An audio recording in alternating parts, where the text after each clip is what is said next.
were pretty looking people, but I can tell you people, they were the devil's children. Good afternoon from Mickey and from me from Castle Goring. I hope you had as nice a weekend as I did.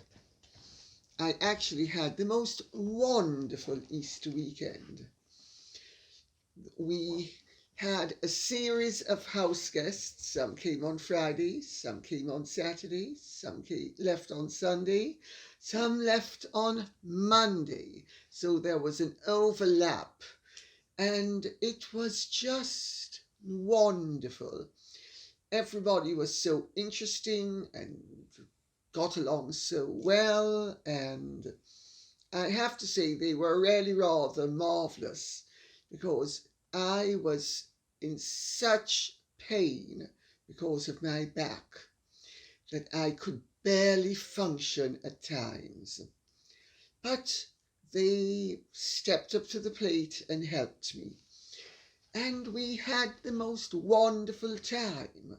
And it also has to be said, a few painkillers and some champagne. And even though you felt the pain, it was, oh well, it's just something one will have to cope with, as one floated away on a sea of champagne. Not that anybody got drunk, because we didn't. Anyway, it was very interesting, and I need to be very careful what I say, because I don't want to give any games away. So I did have bongo drums beating occasionally, and I did receive bongo drum messages. But I'm not going to say a word about that. Everything is going to be interwoven, so nobody will know to be able to second or third guess where anything came from. Stella Fotis says, "Oh my goodness, did you see the white top, the skirt?"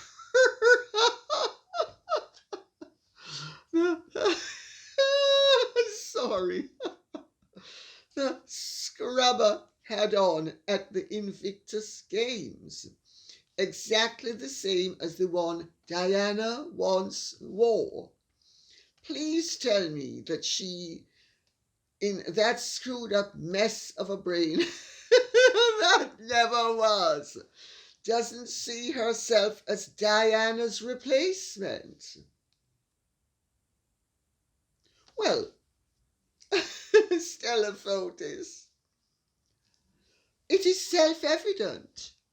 There's nothing screwed up about Meghan's brain. I mean, she is self-evidently the evocation and the living embodiment of Diana.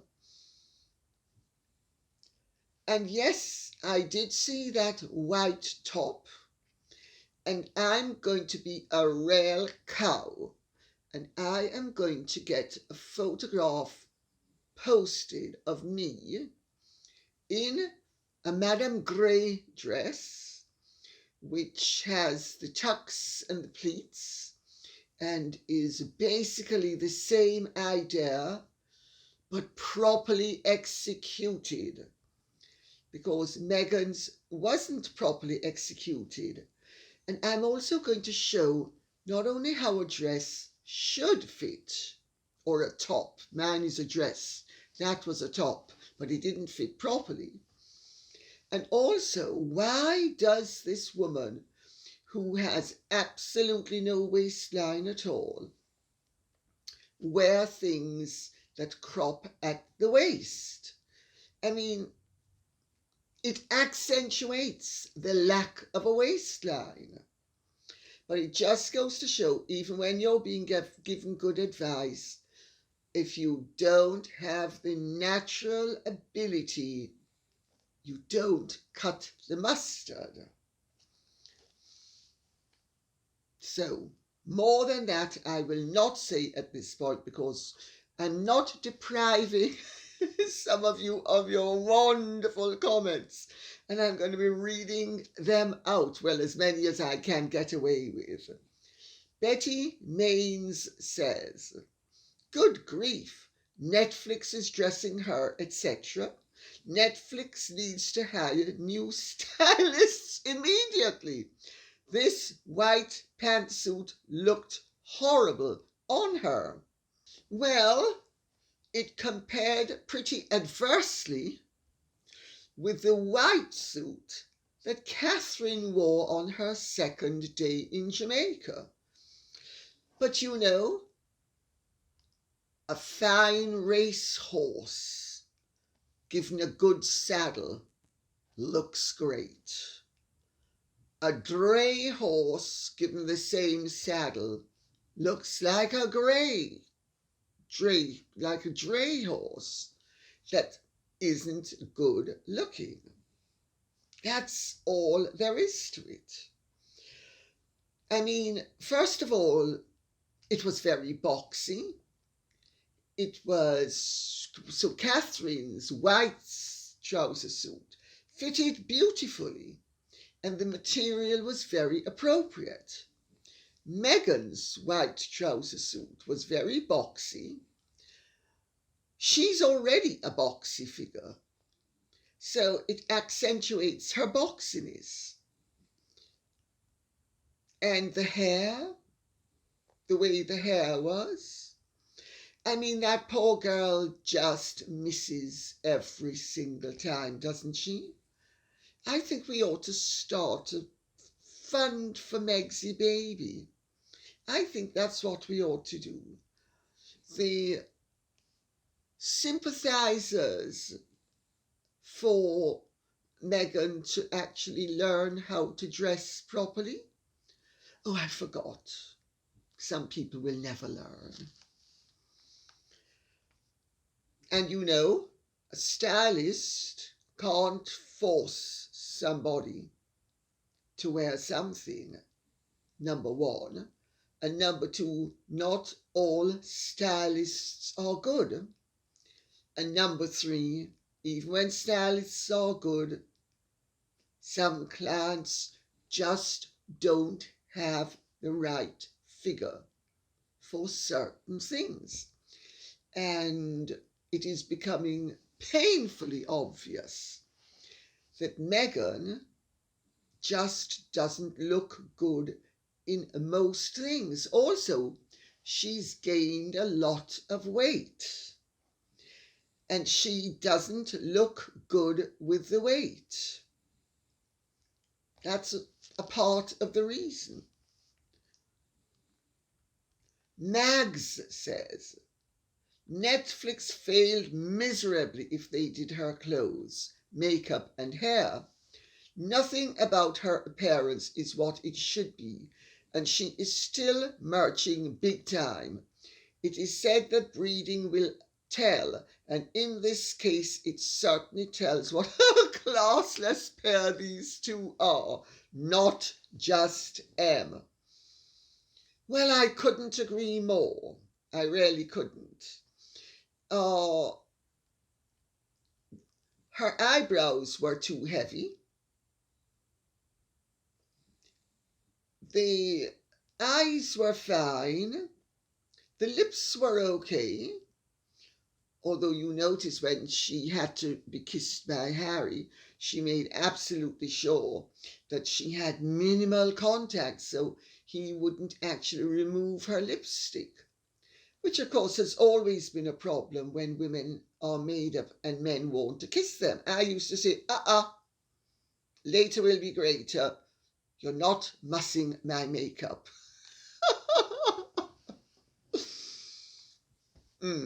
That's what one had to say. Anyway, she, of course, had to receive the kiss graciously. But he was obviously well trained because he didn't take off the lipstick. The hair, I mean, she just doesn't understand how to dress properly and coordinate a look. And what was that sort of Jezebel chain that went from her ring finger to her wrist. I mean, what was that all about? So tacky, so crass.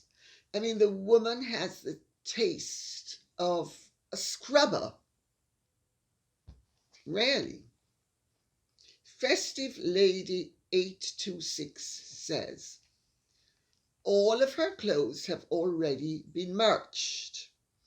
That white Valentino suit was over $6,000 alone. I would demand my money back. The golden Cartier Juste en Clou necklace she wore is $30,000. She didn't get the $16,000 one. She got the one with more diamonds. I'm going to come back to that necklace in a second. The emerald cut earrings were $60,000, and she had a stack of diamond bangles on her left arm worth approximately $60,000 to $100,000. They must be doing pretty well financially to afford all that jewelry. Well, Festive Lady 826, let me tell you, when you're in the public eye, jewelers and dress designers offer you things on loan. So she doesn't have to own all of that. I also think that her taste in jewelry is very crass. It's very down market. It shows her lack of exposure to what ladies and ladylike deportment and presentation are all about. All those itsy bitsy little things that she wears, even when they're expensive, are itsy bitsy. Now, I have to tell you, I think it takes brass neck of the highest order to wear a juste en clou necklace on Good Friday. I mean, I think that takes brass neck. Any time over Easter, it would be totally unacceptable. It is a necklace of a nail. Let's remember what they did to Jesus when he was on the cross and how they nailed him to the cross. And she chooses a necklace of a nail? I mean, the contemptuousness that she is showing for Christianity and Mohammedanism, because the Muslims have Jesus as a prophet of Islam, and she is trivializing over the Easter weekend the means by which Jesus was put to death in the form of a necklace around her neck. Either she is the most insensitive vulgarian that God put on this earth, or she is truly contemptible and has nothing but contempt for the values, beliefs, sensibilities, and sensibilities of other people. Maybe a combination of the two. They're doing well financially. Well, let me put it this way, my dear. if anybody had a brass neck to give me jewellery of that ilk, all of it, any of it, I would throw it back in their faces and say, "Excuse me, no way, I'm not having that rubbish." Kate London says, so Netflix laid down the law regarding Meghan Markle's outfits, makeup, hair. That explains it, big block capitals. Sure, I wasn't crazy about the ill-fitting, unflattering, copycat white suit she wore. And may I interject and say, she obviously thought she was going to best Catherine, and yet again she failed miserably. But I said I thought the jeans with the short, cropped top in black was chic. I was really surprised she had managed to look decent. It makes sense now that Netflix had professionals there who laid down the law because they are paying the money and she had to listen. No wonder I was surprised. And I'm going to do the last of this tranche of questions and answer them both in one.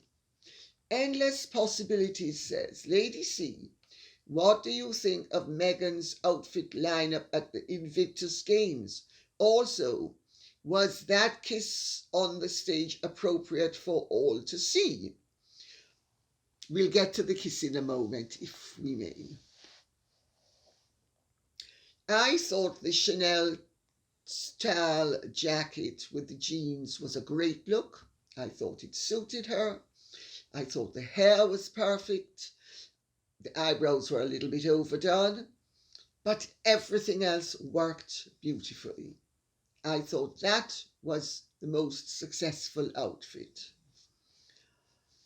The white top, Diana Mac too, I thought that failed miserably because A, it didn't fit well, B, it wasn't draped properly, C, it accentuated the fact that the woman has no figure because from her shoulders to her hips, she is exactly one width.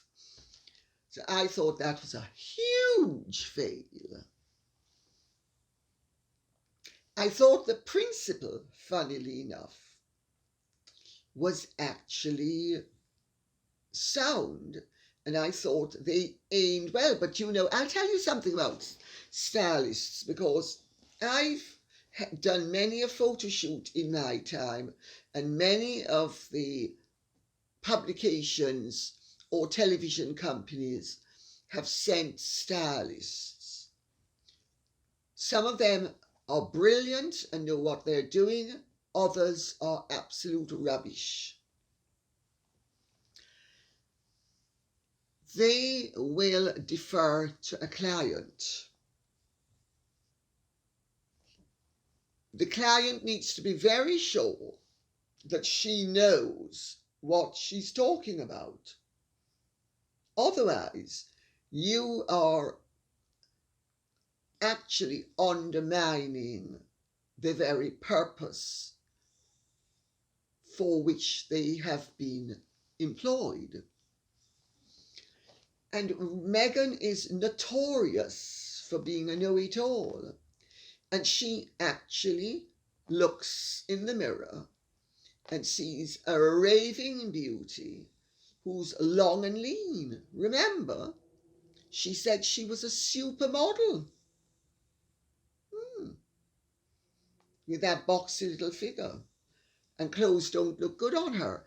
To be a model, super or otherwise, you actually have to have a figure that clothes will look good upon. As for the kiss, Netflix are presenting Harry and Meghan as Meghan and Harry want to be presented. Romeo and Juliet. Abelard and Eloise. Let's see who else. Oh, Bonnie and Clyde. All great lovers. Theirs is the great love. Remember, people with a certain type of personality disorder play the love game. I remember when my mother died, my father's niece said to me, "So, did Uncle Mike and Aunt Gloria have this great love affair that they presented to the world?" I said, "Love affair?" I said, "They were at each other's throats 9 times out of 10. But her ego demanded that the world thought that it was a great love affair. And so she was always playing up to the great love that they had publicly, and publicly included even his family. I've seen that. I was brought up in a household with that act. I've seen it. I know it for what it's worth. Netflix is hoping to present them as this great love affair. You know, a latter-day Elizabeth Taylor and Richard Burton, 2 other egotists incidentally, who played to the love for all that it was worth. And these love affairs, as we can figure out, thinking of Brad Pitt and Angelina Jolie, just 2 of the more recent ones, Amber Heard and Johnny Depp. All these great love affairs seem to hit the buffers in the most ghastly way, unless, of course, it suits the main egotist to stay, as happened with my parents, in which case the marriage lasts. But my goodness, what a marriage. They needed the kiss. They also needed Meghan to be the star as well as Harry. So she needed to introduce him.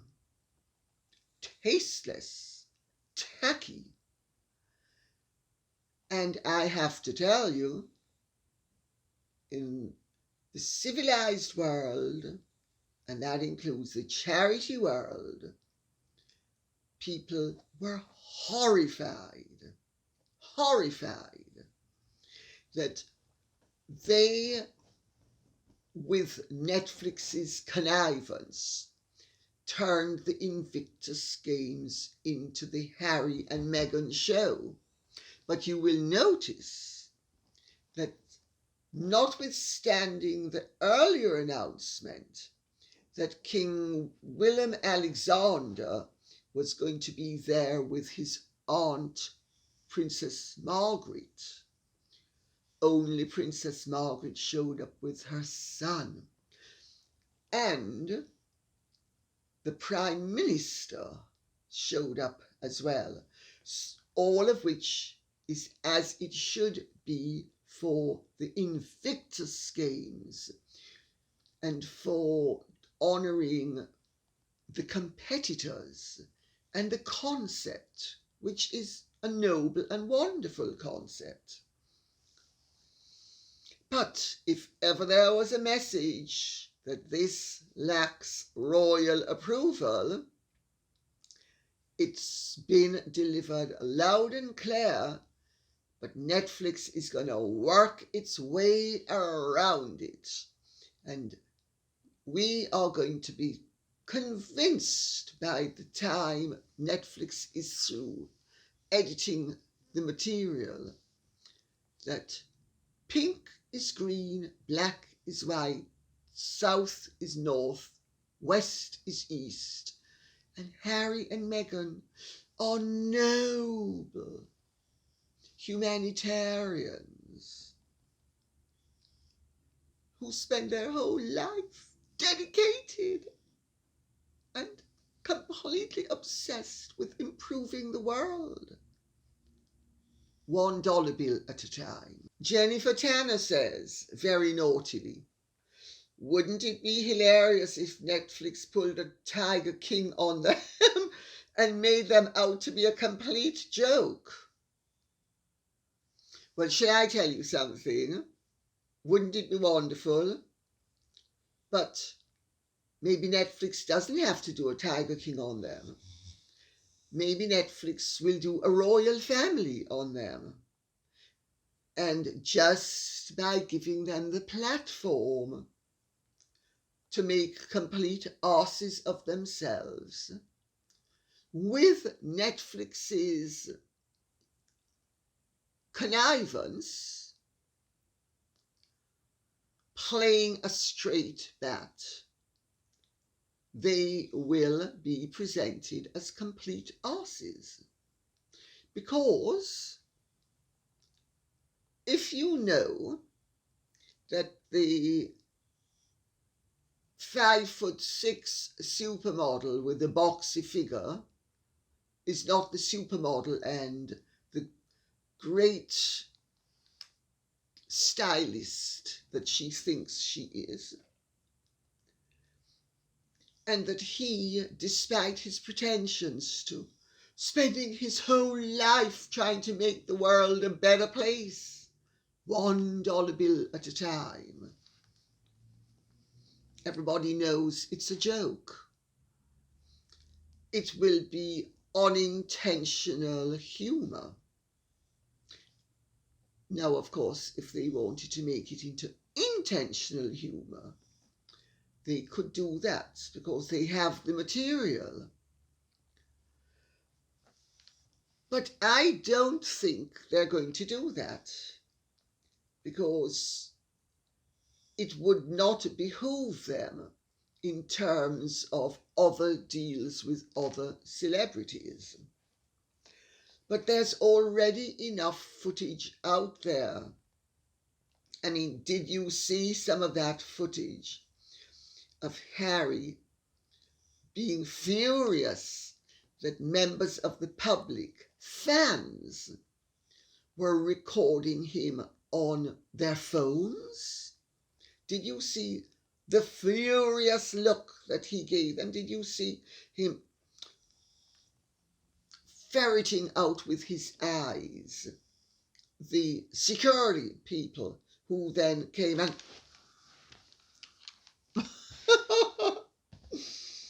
to the poor people? Whatever happened to royalty being gracious? Harry's response is supposed to have been to smile, not to think, oh, my goodness, somebody's getting a free photo. We've got to stop them. Free photos mean that I'm not getting the money I deserve. So all of a sudden, he's a super mercher like Meghan. I mean, you couldn't make it up. It is so distasteful. And I'll tell you, there is an awful lot of fury in charity, royal and aristocratic circles at the way this has been going. Absolute fury. How dare Netflix allow Meghan and Harry and connive with Meghan and Harry to turn a celebration of victorious spirit of the disabled and of heroes, proper heroes, not phony heroes who were pretending to be heroes. Mickey, I feel a sniffle coming on. Mickey, get me a tissue. My sniffles are coming on, Mickey. Sorry about that. I must be coming down with a cold.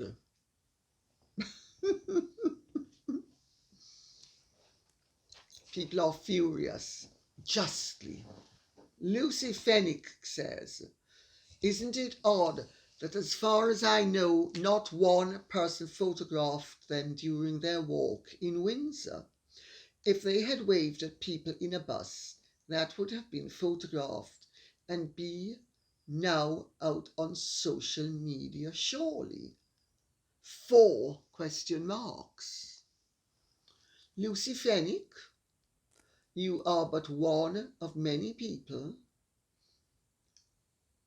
and all of you have said, or really made the same point, that this was clearly a put-up job by Meghan and Harry's people to get the word out there that they had made a secret visit, and therefore they weren't responsible for leaking the secret visit.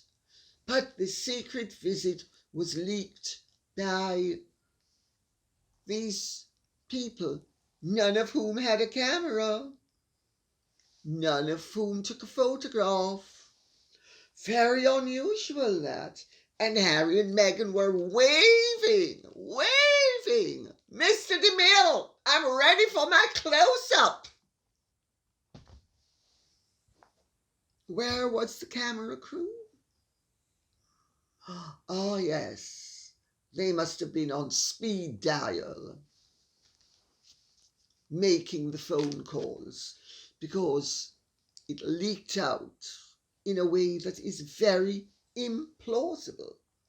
And several of you, Lucy Fenwick, have made the same point, and thank you for making it. Antoinette McCormick says, "I still think this was a PR stunt. Netflix staged them at Windsor. There was no meeting. If they were seen by a busload of people, then why are there no pictures?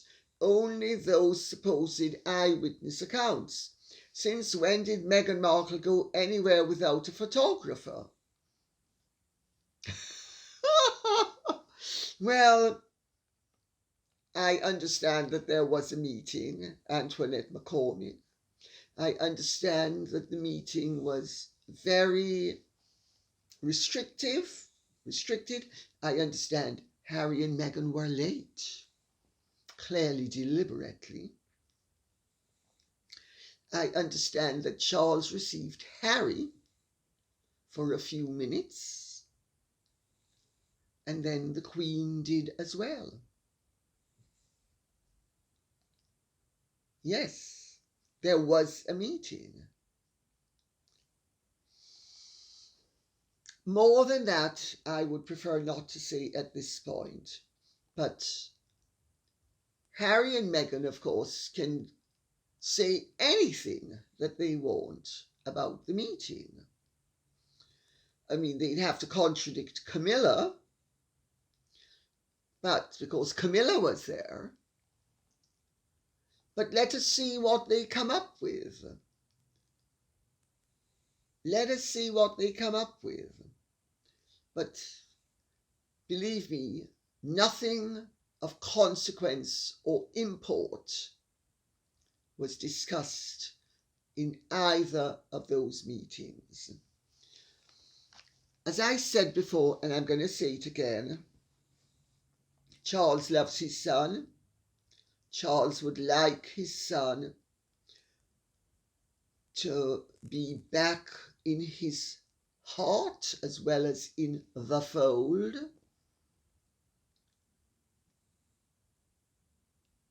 William has Harry and Meghan's measure. The Queen is very old. The Queen is not fit, as in loads of get up and go. She's certainly fit mentally and emotionally and spiritually, but physically she's not fit. I'm trying to find a way of putting this without compromising anybody.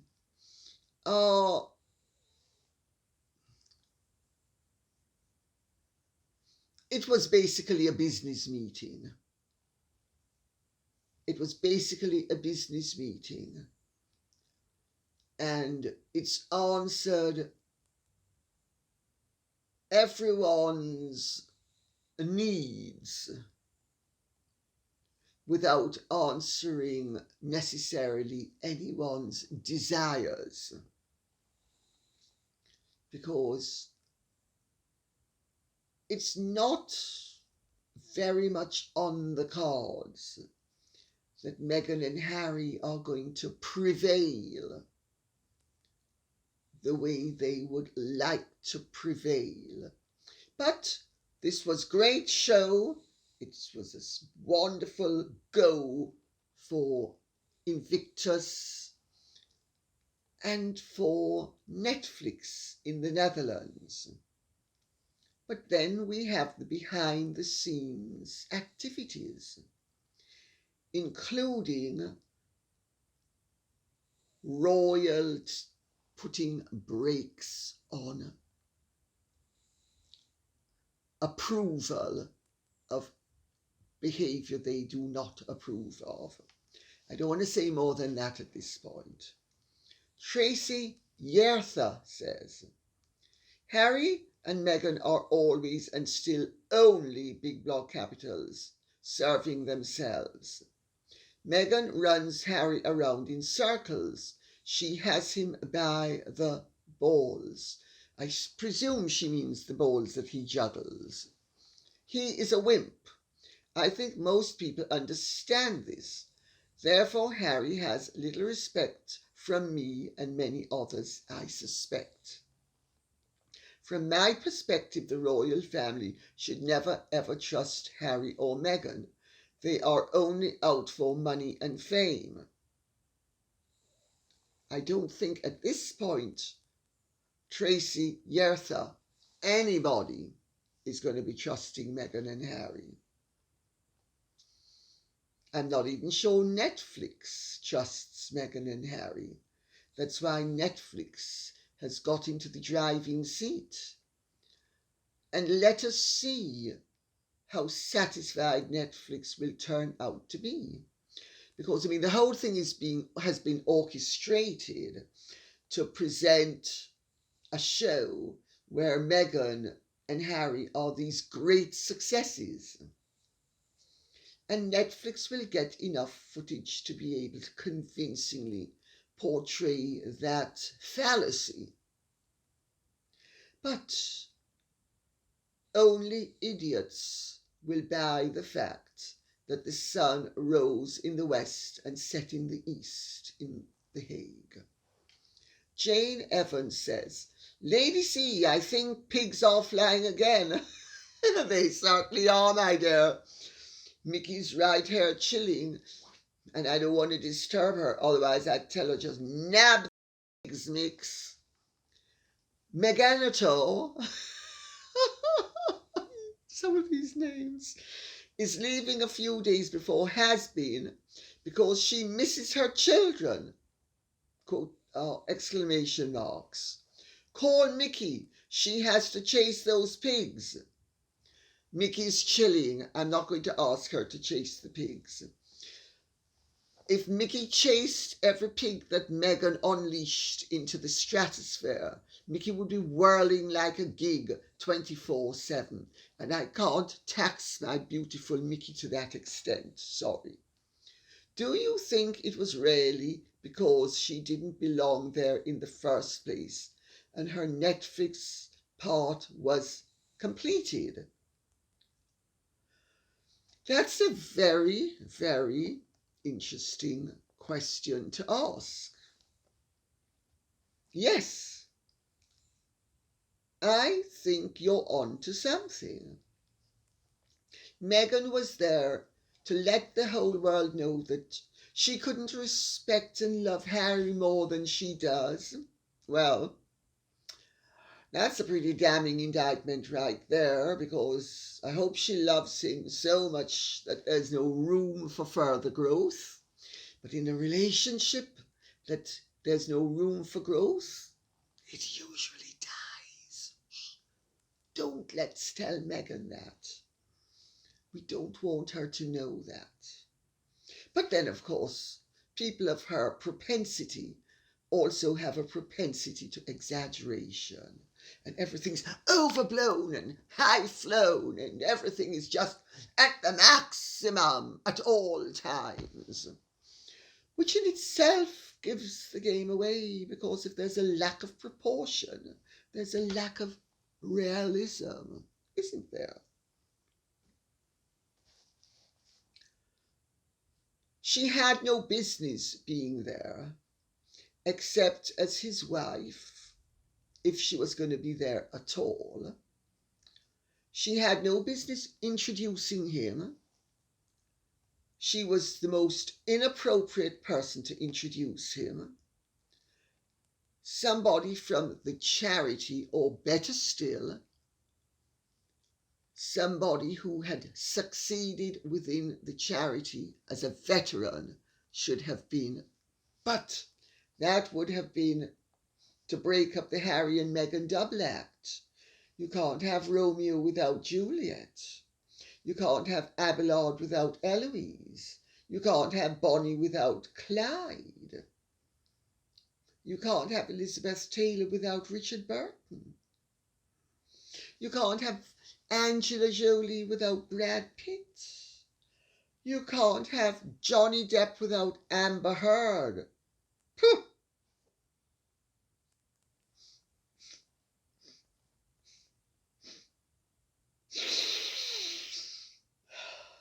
I need to clear the air. Jan T says, Lady C, the puppies are grand, aren't they? I'd love to know how others felt about Meghan introducing Harry. I'll read the question and I'm going to answer that, although I've alluded to it. I felt she had no business being on stage, as Hollywood is notoriously anti-military, except when they are out to make a buck. Did anyone boo her, heckle? Harry sure looked upset she stole his thunder, but I only saw a few pictures. Seemed to me he was finally realizing that woman is bad news and his brother was right. Ironic she picked California, where divorces are most brutal and men often get trapped into bad marriages.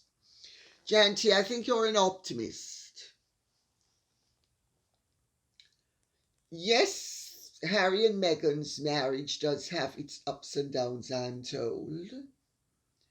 And I would actually point out they put on a very convincing show of being lovey-dovey, although on one or two occasions, if you looked closely, she was digging her fingers into his flesh. Wonder what that's all about. Excesses of passion? Is the performing seal not jumping through the hoop at the height he's supposed to? Is he not juggling his balls sufficiently effectively? Or is she just reminding him who is boss?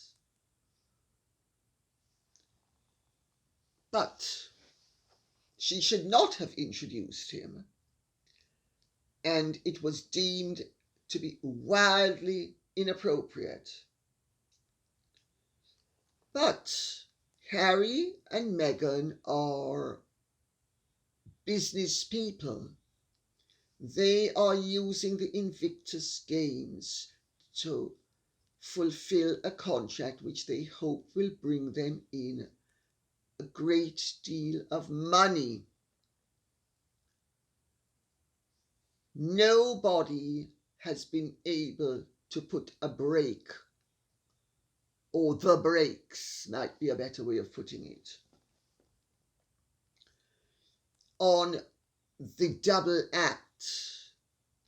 But let us see down the line what happens, because several people are saying that this might be the beginning of the end for the Invictus Games. I hope not, for the sake of all the veterans. But let us see what's happening. But It is very sad, and people in the charity world are really upset about the fact that Meghan and Harry, instead of using themselves as the vehicle for shining a brighter light and getting more attention onto the veterans at the Invictus Games, have used the Invictus Games to shine a bright spotlight upon themselves.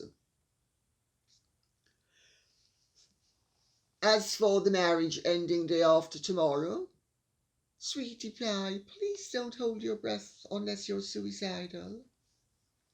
Thoughts of Wisdom 12 says, Meghalaya is making Invictus Games about her and not about the veterans. Well, of course.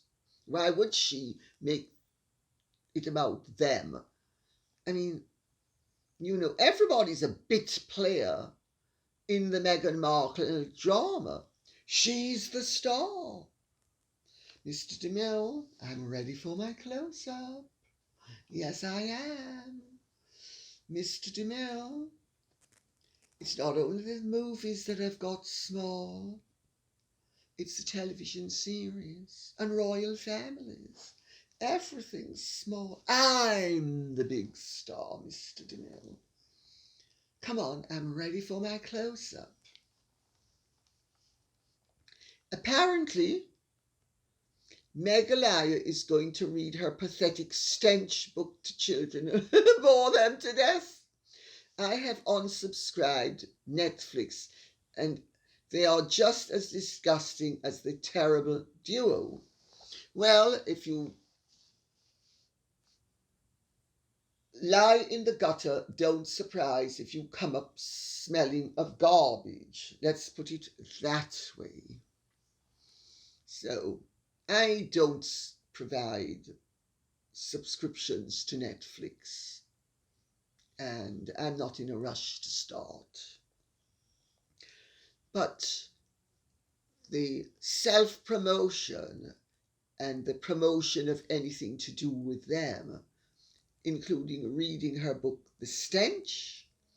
I mean, the book is an insult to everybody. But these are people of very limited talents and abilities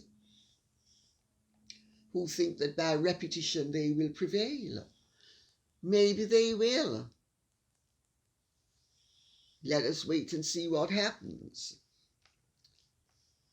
But the bench, you notice, has never made a best sellers list that didn't include the self-promotion and the self-purchasing that went in to get it for the blink of an eyelid onto some obscure list. You know, maybe the 10 most read books in Montecito sort of thing. Pamela Dale says, we are all suspicious of these two abhorrent excuses for human beings, and the visit was clearly to try and glean information from the King and Prince Charles. But I wonder if after giving permission to Angela Kelly regarding the book, whether the Queen will be the one getting information from them. Our Queen is not stupid. Yes, she's almost 96, but she has her faculties.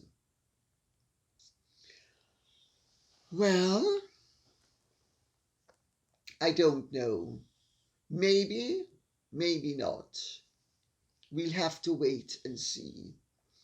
I think the visit answered the temporary needs of each party.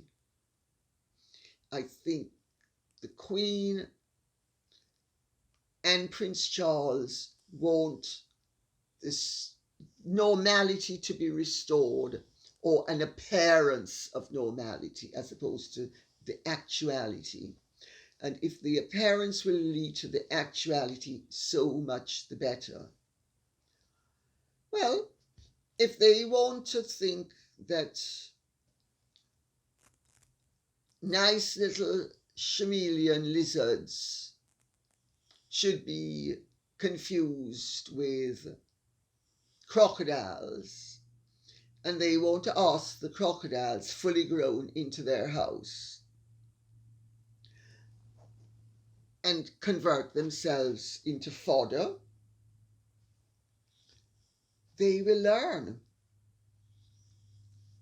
But you can't blame them for trying, because they are clearly not expert in handling the personality types with which they are dealing. They're not used to it. They've had hints of it in the past, but they are confusing apples with oranges, as do many people in their predicament. I don't think Meghan and Harry will be giving them any information whatsoever.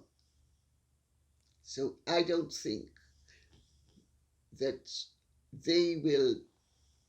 that the royals will be on the benefiting end of the information shtick. Let's put it that way. But